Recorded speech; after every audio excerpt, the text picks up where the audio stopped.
That is a real dog.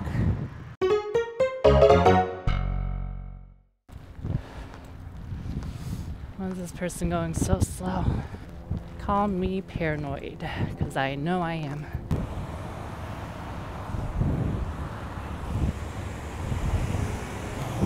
Oh, I forgot I have a mirror. I can be checking for cars behind me now, kind of. Wow, that dock is going nuts.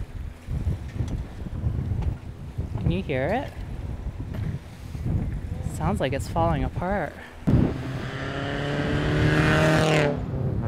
So I got on the motorcycle yesterday. The battery's back in it.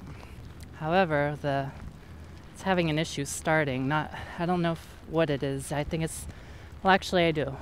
I believe it's the solenoid. If I jump the solenoid, I can get it started. But I don't want to be doing that every day. Like, I don't know what kind of long-term effects that's going to have on it, because it sparks all over the place. I used to do it with the scooter. I'm just afraid because it's bypassing the solenoid. The solenoid's probably there for a reason, to not let so much voltage through or something like that. Having to ride it every few days to keep it charged up, or every day or every 2 days, that's a pain in the butt when your starter button doesn't work. Oh, you're probably saying, why don't you just replace the solenoid then? I looked at it, and it's so foreign to me. Like, it doesn't look like any of the ones I see. There's actually like a wire missing or something, which I wonder if a wire fell off, and that's why it's not starting. Maybe the solenoid is good and the negative wire fell off or burnt off, because if I understand right, the red wire, positive wire, goes from the battery straight to the solenoid starter relay, and then the negative goes to the starter motor, right? So I definitely saw the red wire, but I think I saw a black wire, but it wasn't on the terminal. It was in like this weird braided, like, I don't know. I'll have to open it up and look at it again. But to me it looked like the black wire was missing, or it was like routed on some weird spot, which is unlike any other solenoid I've ever seen. Don't get me wet. Oh gosh. Thank you, sprinklers. Actually, it's thank you, wind. Just got my leg wet. That's no big deal. I'll have to look at that again. Maybe a wire fell off. Maybe that's all it is. Now, anyone who has messed with the Suzuki Intruder, I don't know if the 1400s or stuff like that is any different, but the 800 like mine,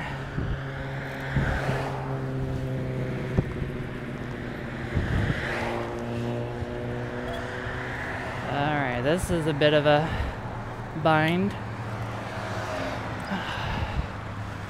I was going down the opposite side of the bike lane and to pass that guy who wasn't paying attention on the sidewalk, taking up the whole sidewalk, which I guess, I don't know, whatever. But then I realized that car was coming up on the left from that intersection road, and I was like, oh shoot, I don't want to cross that car. What if he turns into me? Anyway, anyone who's dealt with a Suzuki Intruder 800 or similar battery knows how crazy it is to get that battery in and out. I'm sure, because I just found out the hard way.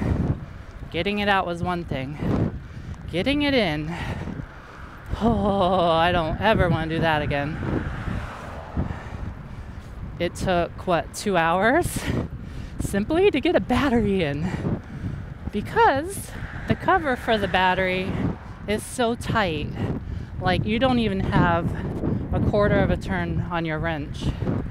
I had to use my finger, one finger, and go like this to tighten it, because otherwise I couldn't get it at all. Then I kept dropping the screw, which means got to get the battery back out, It was a pain in the butt. And then what happened is, because the positive terminal is so crazy hard to, like, first of all, not drop the screw, and second of all, tighten it, because you don't have any room for your wrench. So all that stuff together, it forced me to put the negative terminal on early, because I didn't know if I was going to drop the negative one after doing all the work of getting the positive one on. So it's like I would have had to undo all that positive, which is like 10 minutes. It takes like 10 minutes to undo and redo. And so basically what ended up happening is I was making a lot of sparks, because I technically you shouldn't put the negative on until you're completely done on the positive side, but I did it anyway because of the stupid amount of work involved. So I was trying to make it less insane to do, but the sparks scared the crap out of me. And there's some big sparks too. At first it was sparking out of the negative terminal, and as we were tightening it more and more, the sparks just started coming out of everywhere. So yeah, for those who don't know, the Suzuki Intruder battery is on the bottom of the bike, the bottom rear. And first of all, you got to prop up the rear wheel, which wasn't a problem. We found a curb to put it on, and then put something underneath the kickstand. That worked pretty good. But then that's because the battery comes out of like a flappy door. It flaps down like that. You're not dropping the battery in, you are shoving it in against gravity. That battery is heavy. And then closing the door, and then proceeding to drop the screws about 20 times each. Anyway, is that a dead cat? Aw. Or is it just a jacket? It's just a jacket. So basically my whole point is, after all that and having seen all those sparks, I kind of don't want to see any more sparks anymore. Jumping the solenoid means more sparks. I'm kind of done with sparks. I'm done with sparks right now. But yeah, I'm gonna have to check. Maybe a wire fell off. Maybe it's just dangling somewhere. But yeah, I sat on the motorcycle. That thing was dang heavy. I mean, after being on this thing, holy cow. 500 pounds versus 30 pounds, you really feel the difference. I mean, just pushing it, like with my own legs, thing was heavy. And to imagine, I got used to that. When you're not on it for a few weeks and you go on something else that's much lighter, your whole perception changes. Like when I first got on this thing, I didn't know how to ride it. After being on a scooter and then being on a 500-pound motorcycle, I was like, what do I do? How do I turn? And I mean, I've had years and years of bicycling when I was little.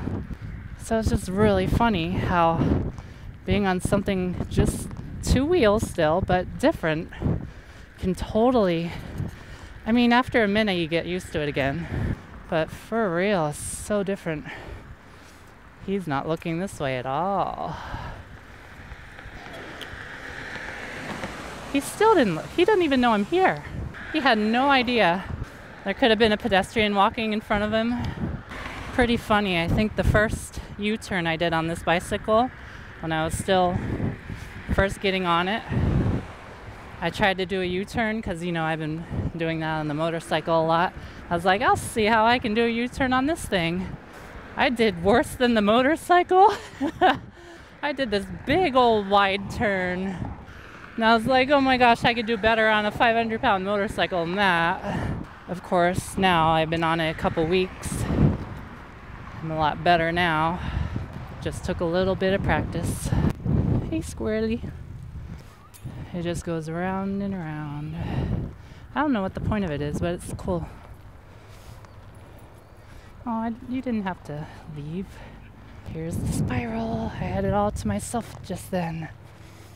And now I'm leaving. See how fast I can go down it. No, that's crazy. I don't want to go too fast. I'm not crazy. Yes, I am. But I'm not that crazy. Or am I? I don't know. I like that thing. I don't know why. And other people apparently like it too. It's just a spiral. There's literally nothing up there. I don't know. I don't know what's so cool about it. It just is. I just realized I'm kind of trusting this bridge to not collapse. I mean, if you look over there, look how collapsed those ones are. It's kind of a scary thought. Like, right there is a totally collapsed bridge, and this one supposedly isn't. Look at this little wimpy speed bump. That's funny. Oh, I'm on a dead end, aren't I? I mean, technically, I could walk it over that. I don't feel like it. There's a cute little sidewalk I could take, like right here. I'll just take this one. It's funner. And try to make sure nobody is coming on the sidewalk. Okay, we're good. It's kind of a blind spot.